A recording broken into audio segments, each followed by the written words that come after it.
Welcome, friends. This is MC Starman Martin Comtois with my wonderful friend Sydney Rumor. We're beginning. Thank you for joining me, Sydney. You're welcome. We're doing a new series for you guys. This is a basic astrology series to get those of you who are new to astrology familiar with the concepts, the basic concepts of astrology, but as usual with a very Jungian perspective. So it's kind of like a beginners for the advanced student of psychology, or from a psychological perspective, how to look at astrology in a very profound way, uh, but from the basics. Does that make sense? Yeah.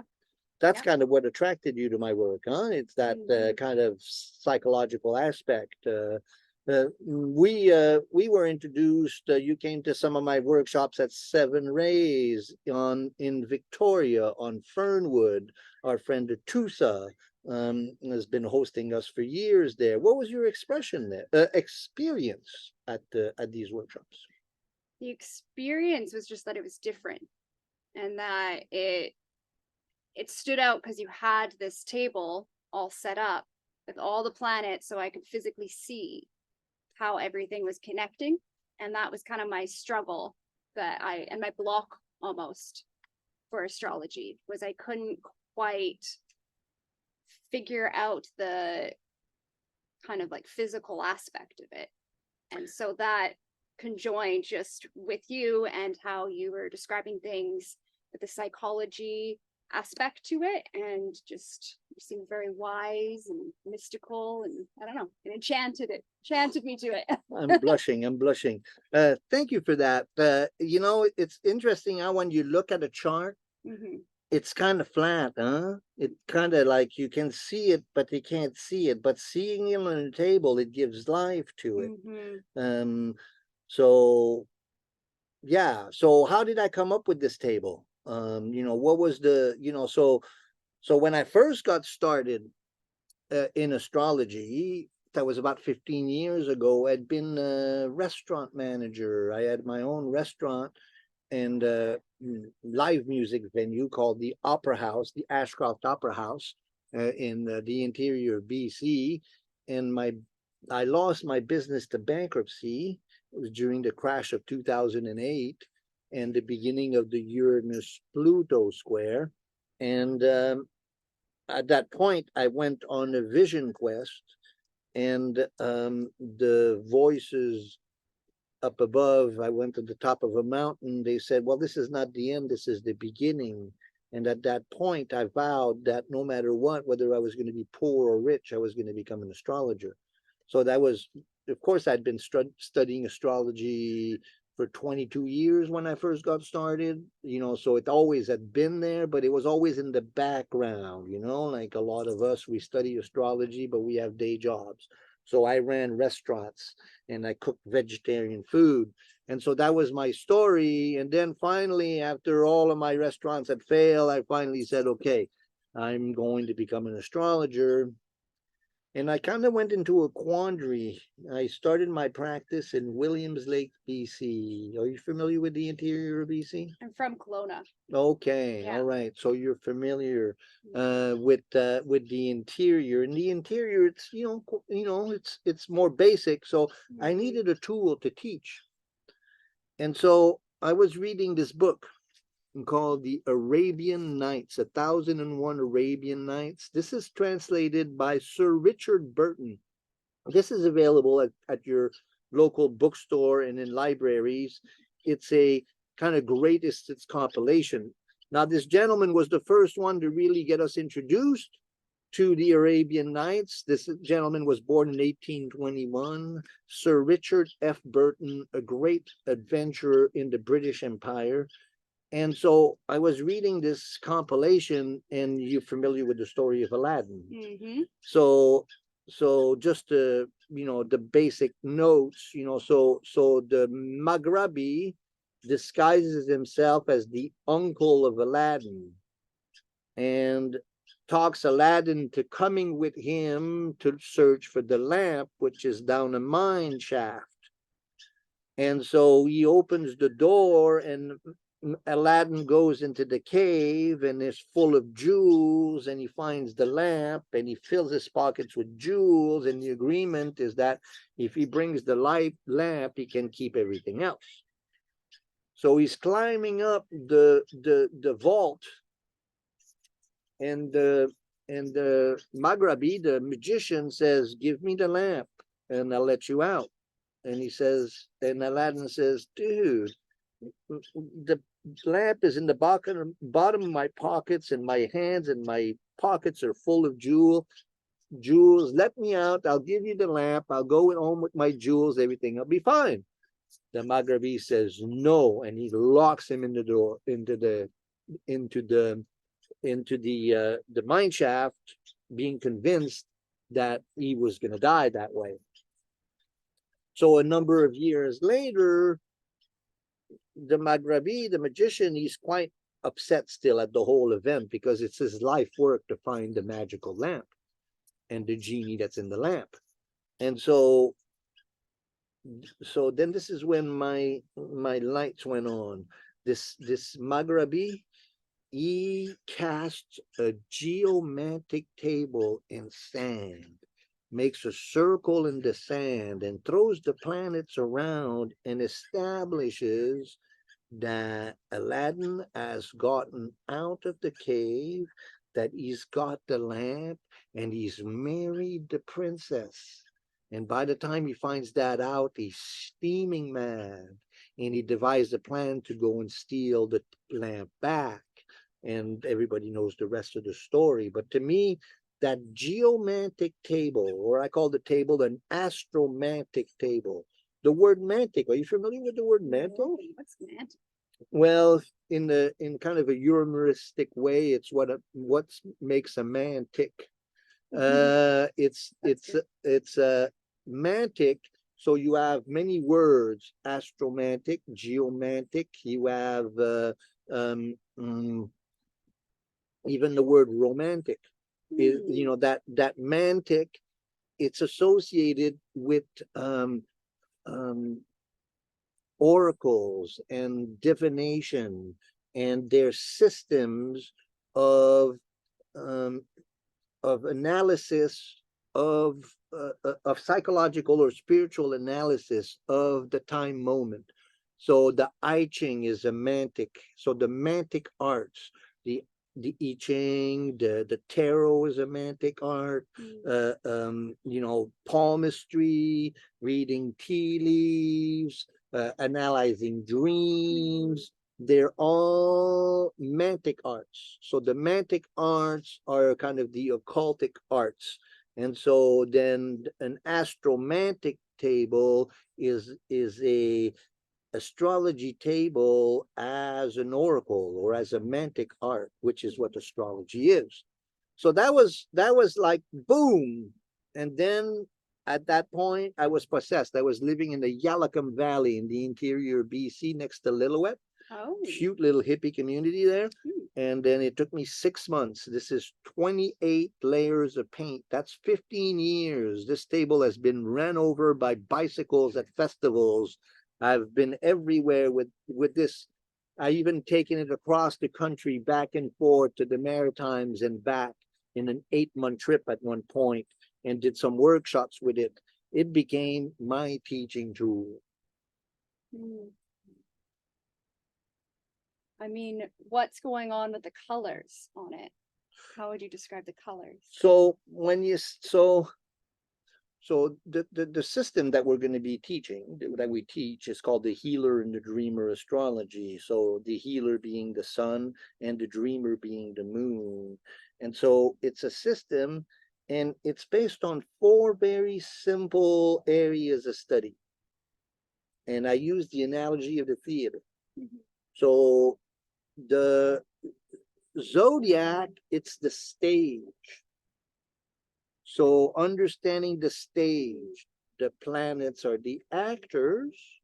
Understanding the planets, the angular relationship between the planets is the dialogue. And the transits are the unfolding of the play. So that's how I teach. Those are the 4 modules in the healer and the dreamer. Before we get into like the advanced techniques of analysis of the chart, you need to know the basics. That's the problem. You know, we start with chart analysis, but we haven't mastered the basics. So the first thing to master is the Astro-Mandala table. Now you can do this table by yourself, and that's what we're going to teach you.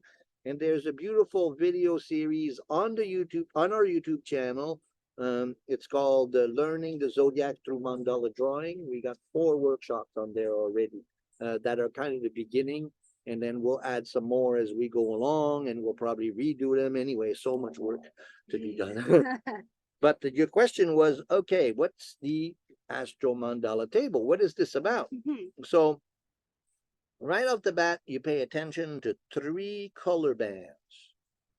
Okay, these are the basics of the zodiac. So the first band here of the red and the blue, you see there's axis. Red axis, blue axis. So there's 6 axes to the zodiac. The red are masculine signs, the blue are feminine signs. So starting from Aries, Libra, masculine axis. Taurus, Scorpio, feminine. Sagittarius, Gemini, masculine. Capricorn, Cancer. So this is the first basic definition in astrology, is understanding the masculine and the feminine signs. So we know from numerology that we have masculine and feminine numbers.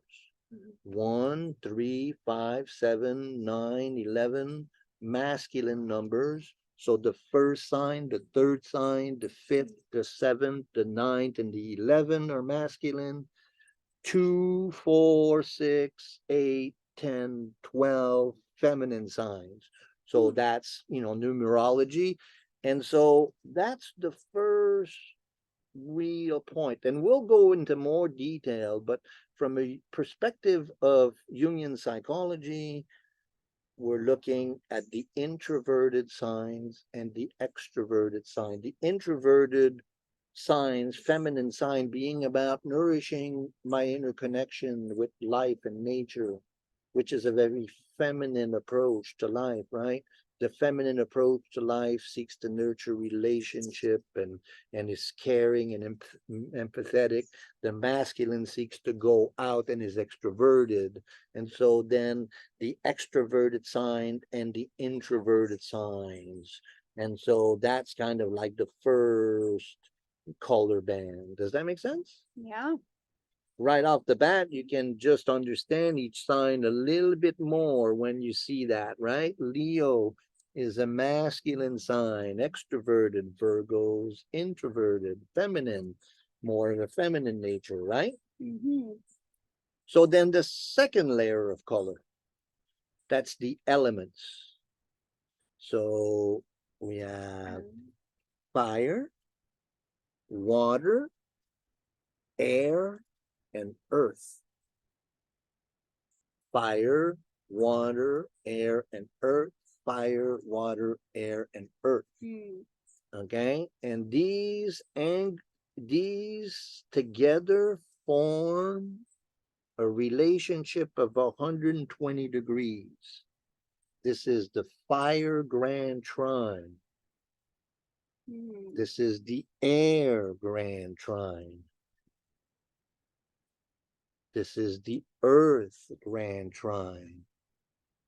So the divisions of the zodiac. So first, the polarities divide the zodiac into 2 halves, 180-degree relationships. Now we're at the 120 relationships. Okay, so we see between Sagittarius and Gemini is a red line. Between Cancer and Capricorn, there's a blue line. So you got these 6 lines, 12 lines. No, there are 12 half lines or 6 full lines. So, and then we look into the 120 relationships. And so the elements are related by a third of the zodiac. They separate, they make grand trines. And so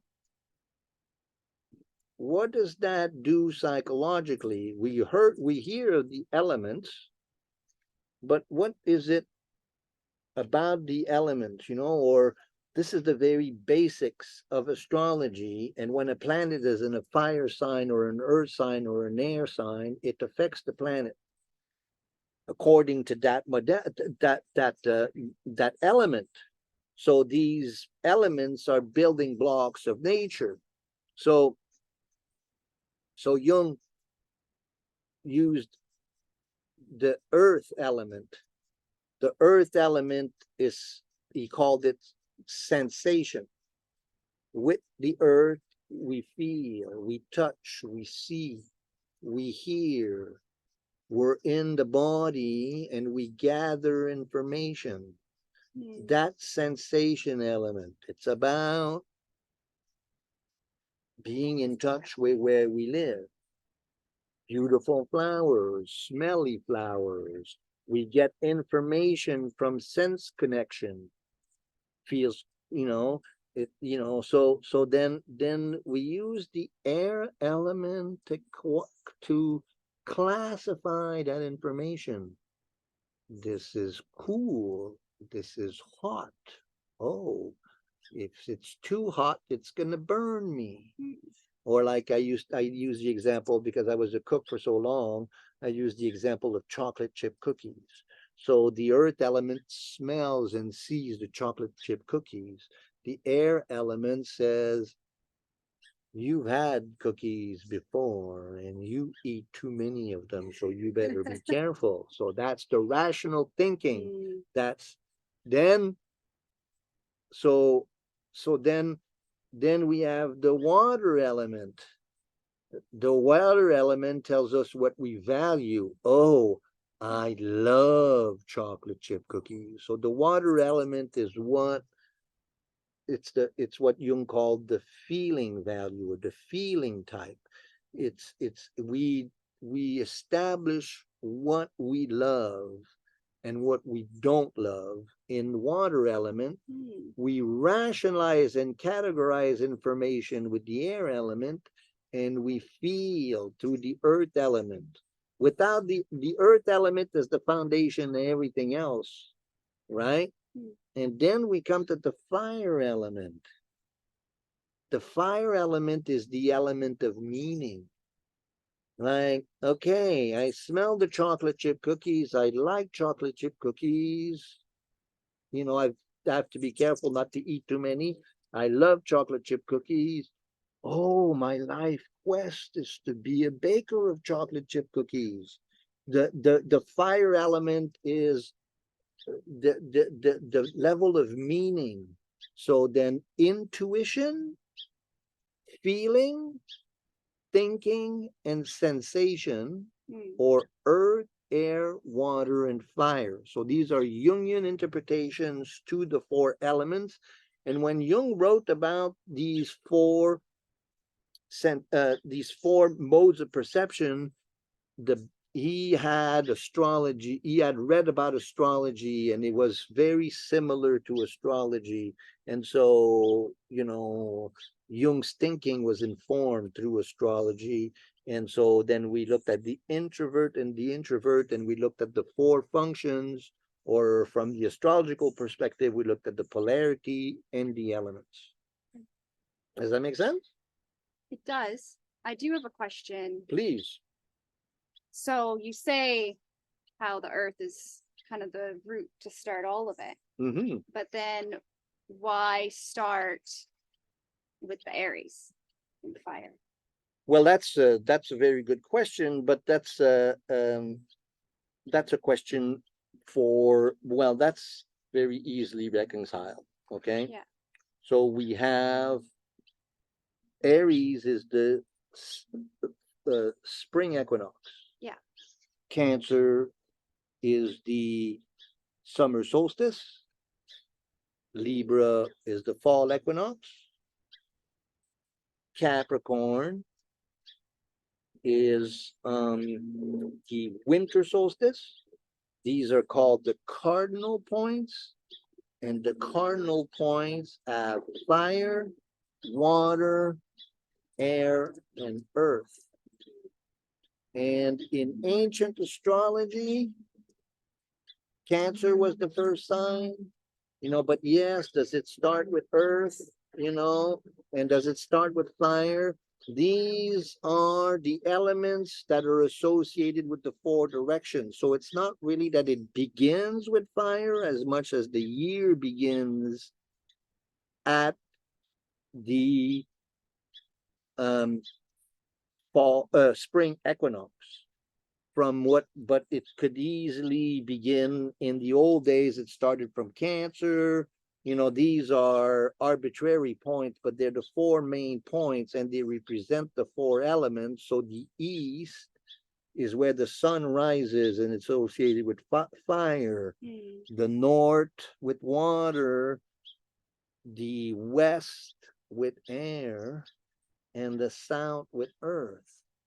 And so that's kind of how the system is built. Does that make sense? Yeah. And I guess even with that kind of with fire and combustion, the first thing that starts happening is Earth starts to take over and try to rebuild, right? Absolutely. I have a question for you. Oh, okay. See if you're paying attention. This is a question I asked to all my in all my workshops. Between the four elements and the polarities, what correlation do you see? So repeat that again. Let me take it in. So you got the four elements. Yeah. And then you got the six, you got the two polarities. Yeah. How do these two relate with each other? What very obvious connection do you see?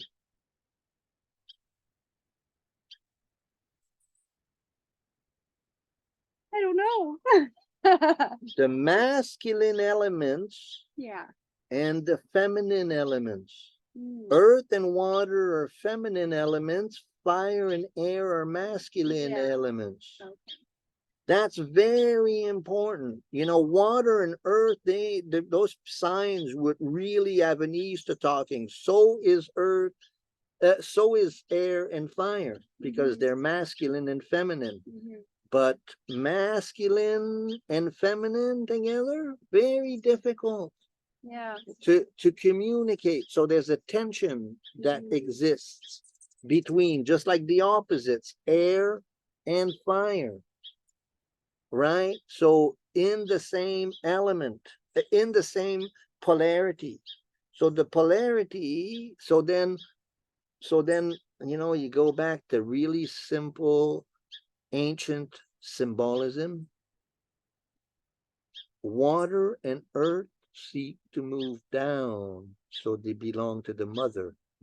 Fire and air move up, they belong to the father. That's that simple of, and understanding that in reading a chart, understanding, we got planets in conflicted elements and in conflicted polarities. They're not going to talk as easily as the planets that are in harmony with each other. Does that make sense? Yeah. So then the geometric relationship. So drawing mandalas and drawing these things, and then I'll show you in future videos. There are many mandalas, and I'm going to even invite you to draw some mandalas with us. That'll be really fun. The next one we'll do a mandala. That's fun. Yes. I like that. Okay, so then that brings us to the third color. So the third color, if you see it, it starts with the beginning of the season, red, middle of the season, purple, end of the season. Red, blue, purple, red, blue, purple, red, blue, purple. So beginning of the season, each sign at the beginning of a season is a cardinal sign. A cardinal sign is engaging.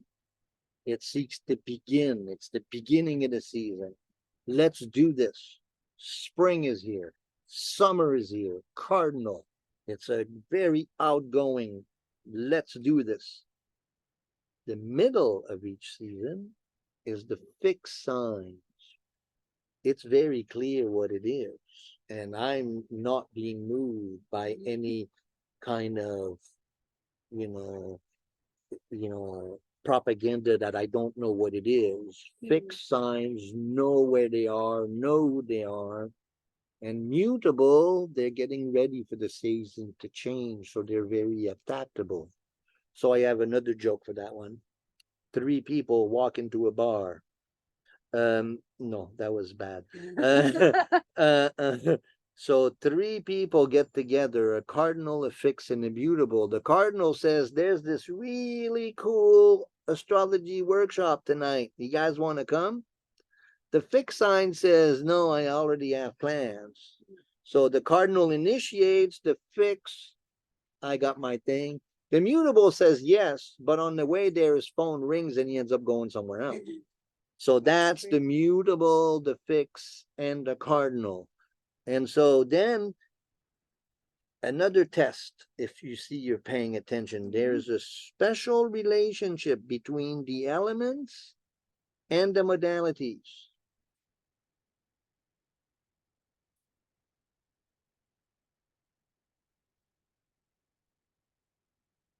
I mean, they each have their own. Exactly. So the zodiac is 3 times 4. You got 4 elements and 3 modalities. Each sign is a unique combination of the 2. Capricorn is feminine, earth, cardinal. Okay. Taurus is feminine, earth, but it's fixed. Then Virgo is earth, mutable.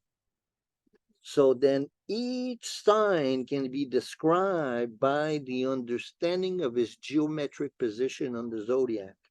So pick any sign and tell me what that sign is like according to the color combinations. Okay.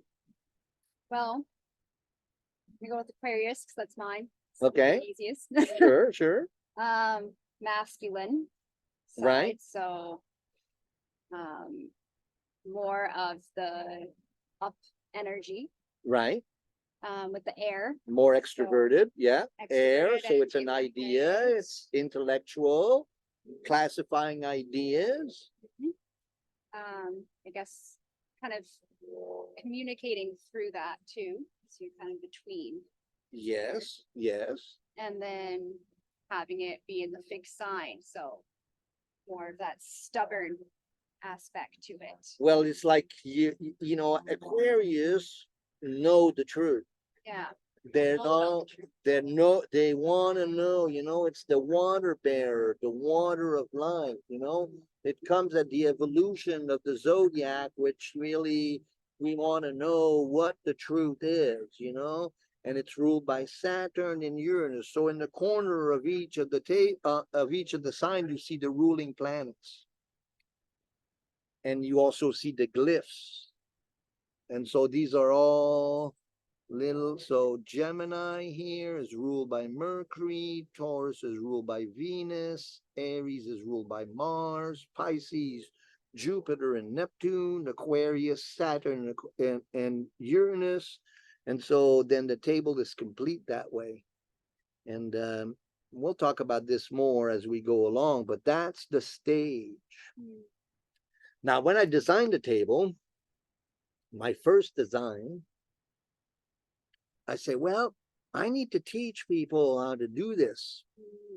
And with the table, it's going to be very visual. So then I designed 11 sets of planets using little dowels that I cut into slices. And then I did the glyphs of each planet. So I don't know if you can see this. Maybe this is a bad color. I'll give you a different color.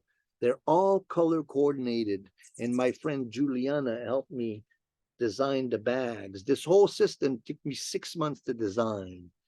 And so this is Mercury. So then we have 8, 9 people around the table.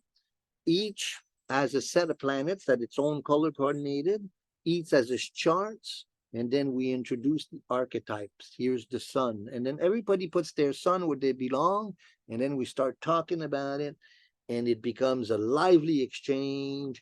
Friends say, oh, that's why we get along, and then you go into the inner planets, and we'll look into that. But that's the first system that I designed, and the planets like this, it makes it for a lot of fun. And some of you that are watching have probably been to this, and if you haven't been to it, one day I'll come to a town near you and we'll do this together. It's a really fun exercise, or you can design your own. We'll teach you how to do that. That's kind of the idea here. So then my career started growing. And then somebody had an idea, why don't you use crystals? And then I started with really small crystals, and now I have a really interesting array of crystals. So let's talk about the planets.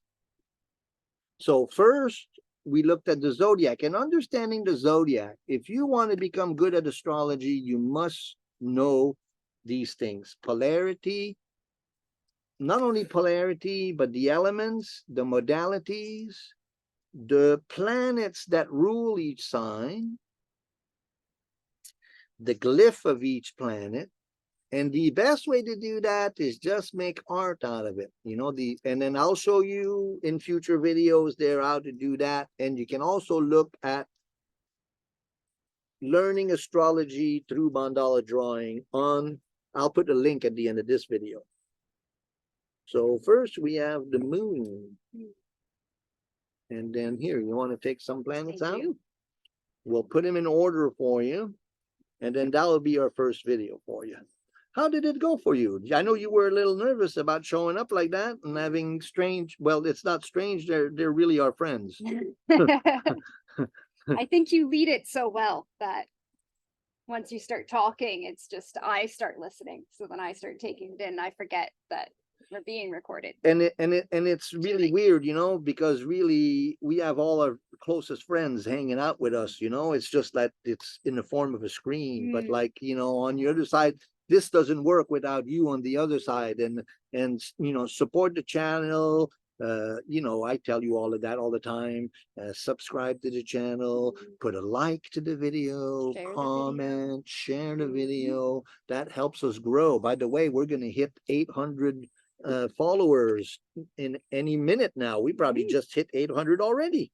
We just shared the Mercury retrograde video yesterday, and that's interesting. How are you feeling that Mercury retrograde, by the way? I definitely feel a shift in energy.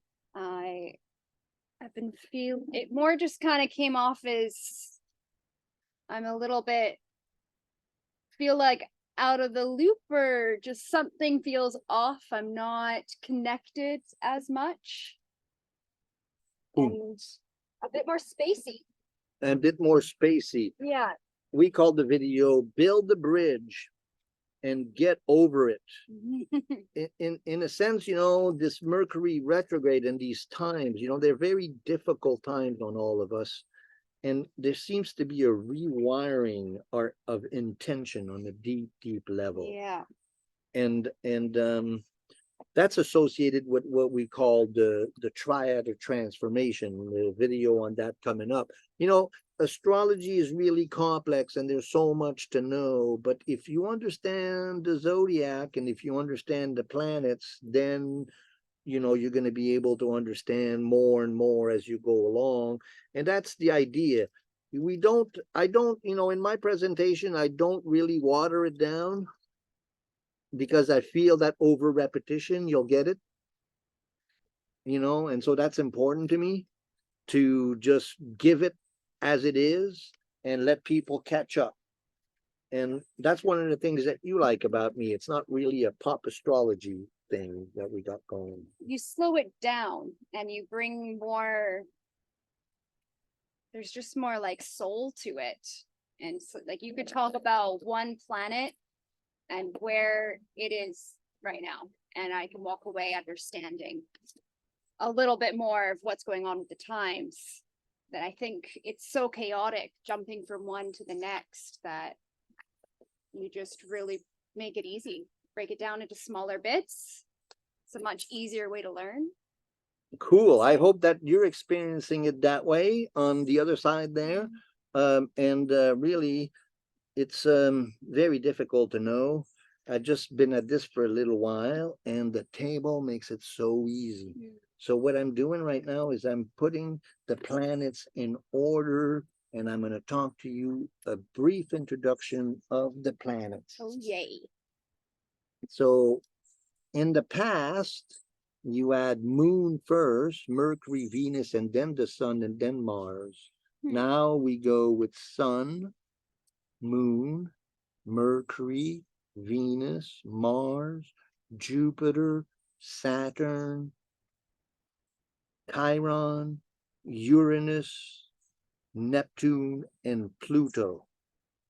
Okay, so you remember all of that? Yeah, I didn't know that Mars was so far away from the sun. Actually, for some reason I thought it was. So if we use the ancient way of looking at it, okay, it was like this.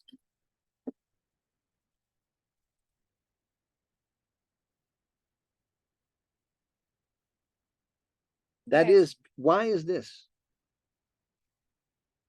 I don't know. Because the system of astrology is geocentric. Okay. The center is the Earth. Right. Right next to the Earth is the moon. Yeah. And the sun, from our perspective, and this is difficult to understand, but from our perspective, from the Earth, the moon turns around us, and Mercury and Venus are between us, the Earth and the sun, and they spin around the sun. That's why they go retrograde, right? They're spinning like that around the sun. When they're going this way, they're going direct, and when they go that way, they're going retrograde. They're just going. Now, everything past the sun, that's Mars. That's why Mars, the glyph of Mars is the sun with an arrow. So now we go out into the world. This is the inner world. And then from Mars on is the outer world. So then the moon, the sun, Mercury, and Venus, well, the sun and the moon, they're part of the personal planets, but they're the luminaries. You know, so what they represent in terms of the healer and the dreamer being the feminine side of the personality, and the masculine side of the personality, the introverted side of the personality, the extroverted side of the personality. And sometimes the introverted side of the personality is in an extroverted sign. And sometimes it is the sun is in an introverted sign. So it's complex, you know, to try to understand how, but the sun and the moon represent those two polarities within me of the masculine and the feminine, and the introvert and the extrovert. And then Mercury is my ability to communicate between the two. If you look at the glyph of Mercury, you got the sun, and you got the moon on top as a hat, and you got the cross of matter underneath. So Mercury is how the sun and the moon talk. He's the priest for the sacred union of the sun and the moon. Venus, it's the sun and the cross of matter. So the sun expresses itself through Venus. You know, the sun is the creative principle that is expressed through Venus, the creative God, the God of beauty. So these are the three. And now, so the way I explain it is like from a mythological or from a storytelling perspective, we have the queen and the king, we have the jester, and we have the princess, and then Mars is the knight. So once the king and the queen have thought about it and felt what they liked, then they put Mars to the task. So those 5 planets are the personal planets. They have a strictly personal value in your chart. And when we discuss them, they're personal planets. Jupiter and Saturn. I don't know if you can see that. I think you probably should Yeah, a go bit the other closer. way, huh? So we talked about the personal planets of Mars, Sun, Venus, Mercury, and the Moon. Now we're talking about Jupiter, green, and Saturn, lapis, aventurine, and lapis. So Saturn and Jupiter are what I call social planets. Hmm. The personal planets, they express my feminine side and my masculine side, how I communicate, what I love, and how I get the job done. Mars. What pleases me, Venus, and how I communicate, Mercury. That's my psychophysical nature. Jupiter and Saturn, how do I interface with society? Jupiter is my hope and what I want to be when I grow up. It's the enthusiasm, the the inner teacher, the adventurer in terms of what my place into the world is. That's Jupiter. Saturn is the mastery that I need in order to fulfill.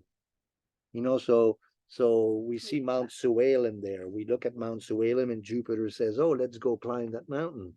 Saturn says, "Well, you don't have any good shoes and you're way too late. You're going to be there. It's going to be midnight and you're really out of shape, dude. You got to start working out." So Saturn is about the mastery of what it is to accomplish my vision, Jupiter. And so Saturn and Jupiter play a very important role in how I manifest in the world. And those 7 planets have been with us since time immemorial. Ever since human beings have been looking at the skies, they've been familiar with these 7 planets. So the archetypal information on those planets is endless. There's Yeah. tons of stories, and there's an evolution. Like the way we see Venus now is very different than the way we saw Venus 1,000 years ago. Hmm. Or just the Greeks, they look at Venus as Aphrodite, Yeah. and the Romans looked at her as Venus. So she changed names, and she evolved. Mars for the Greek was a Ares, was a 300-foot giant that the only thing he could do is kill. He was completely incompetent. But in Mars, in Roman mythology, became much more sophisticated, and then now we have, athletes that exemplify the Mars archetype. So these archetypes evolve, but their central personality remains. So then these are the personal planets. So what are the personal planets again? So the moon, Mercury, Venus, the sun, and Mars. And then the social planets, Jupiter and Saturn. How do I fit in? And this is the geocentric, so Earth is in the middle. Now we have the 4 outer planets, and there's a lot of people using a lot of planets these days. I try to keep it simple. I really, in my experience, I've learned to live with Chiron. There's a lot of information on Chiron, and especially if we work with the mystical types and the healer types, we see that Chiron, the wounded healer, is a very, very prominent archetype. But the planet was only discovered in the 80s, and so it's relatively new. Although there's some great books written about Chiron, Melanie Reinhardt, I believe, as kind of the Bible, but there's others that have written, and now there's a number of books about Chiron. And my own process, this path of the wounded healer makes a lot of sense.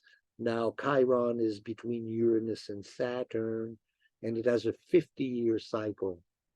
That's another thing.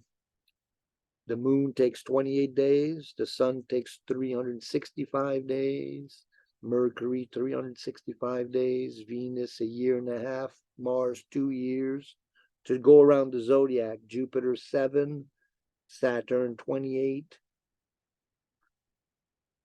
Chiron 50. Now we're looking at big planets. Uranus takes 84 years. Do you have a question just on Chiron? But Sure. so you know how it got when they say planets get discovered, that's kind of when we need them.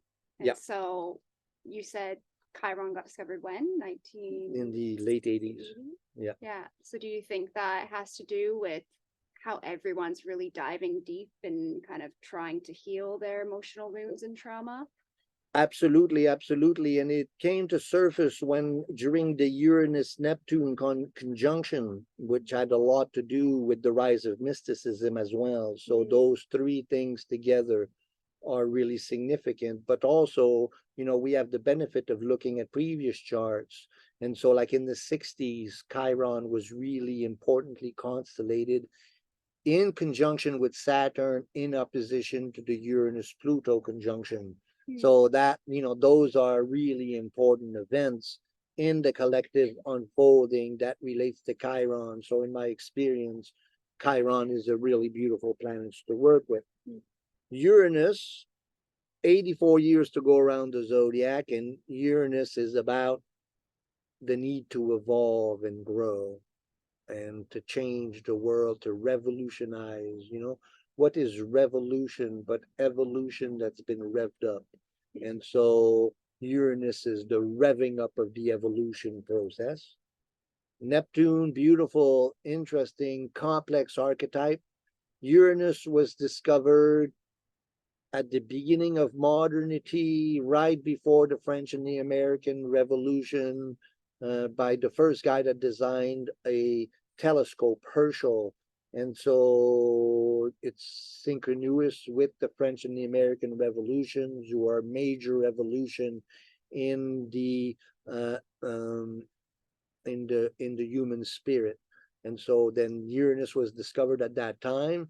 Neptune, mid 19th century, when film and camera and pictures were discovered, an alternative reality that you can see, a mirror, a mystical image, the mirroring of Neptune, and this crazy thing that we have now, cell phones, all of that, all very Neptunian and Uranian, both together. And then Pluto was discovered when atomic energy was discovered, and quantum physics, and you know, it's a return to mysticism from a scientific perspective. Pluto, two really good books that are must read: The Astrology of Fate, which is about Pluto by Liz Green, and Neptune, The Quest for Redemption. Those two books help you put it all together in terms of an understanding of the meaning of these two planets. Then, if you really like the most important book of our generation, Cosmos and Psyche, by Richard Tarnas, who maps out 3,000 years of history according to outer planetary cycles. That's cool. Fabulous, fabulous read. I'll show it to you in our library. That being said, I think we covered enough material. What do you guys think?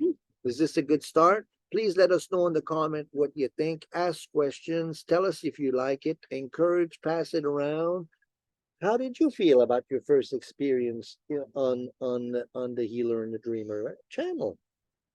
I am happy I may got through it without having a nervous reaction, but I feel good now. I feel calm and integrated into it, and I'm just happy to be here. I'm a big fan, as you know. So Did you have fun? I did have fun. Did you learn something? Yeah, it's good to go over the basics, because sometimes I just catapult into so many avenues. So that's what, again, I like about you. Bring it back, and it really helps me reevaluate some things that I've lost. So next week, what we'll talk about is the 4 cardinal points. We'll talk about the circle and the movements of time. So the house system and the sign systems. Okay. And so that will be a really good introduction to get you guys going. And then in future videos, we'll go back into more details in studying the zodiac and the angular relationships. And then we'll look into the planets more. And then as your understanding goes, you'll be able to really contribute and participate much more in our videos, because really my explanations of these astrological events are based on this basic language that I'm teaching in this basic workshop series. Awesome. Thank you for believing in me and for joining me and for trusting me in this crazy thing. And amazing, huh? We have hundreds and thousands of people in front of us, but it's really just the screen. Wow, dude. And that's Mount Sualem, and that's the ocean, Pacific Beautiful. Ocean, and Coachella River, and the Cowichan River. We're in the Cowichan estuary on Vancouver Island. I'm Martin Comtois, Sydney Rumor, a new sidekick. How exciting! Yeah, it's great. Woohoo! That was fun. To be continued. Oh, whoa, whoa, whoa. Gotta say bye. Bye. We're saying bye.